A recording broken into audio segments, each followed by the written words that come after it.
Lexus LFA car is here to celebrate 10 years of Toyota performance. The car will join the RC F GT3 this weekend at Spa. The Lexus LFA hasn't been in production since 2012, but there are still a few sitting on dealer lots.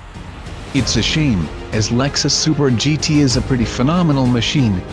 Lexus seems to think so too, as it's still doing a bit to promote the car and its relevance to the F Performance sub-brand. In order to celebrate 10 years of F and the RC F GT3's debut at the 24 Hours of Spa, Lexus revealed a new LFA car. Like the BMW R cars, the LFA is used as a canvas by a professional artist, in this case Portugal's Pedro Henriques. The car features a black and white paint scheme, with flowing lines and strips along the bodywork.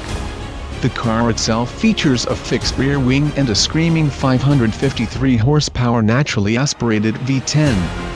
While the LFA won't race, it will join the RC F GT3 on track this weekend as a parade car.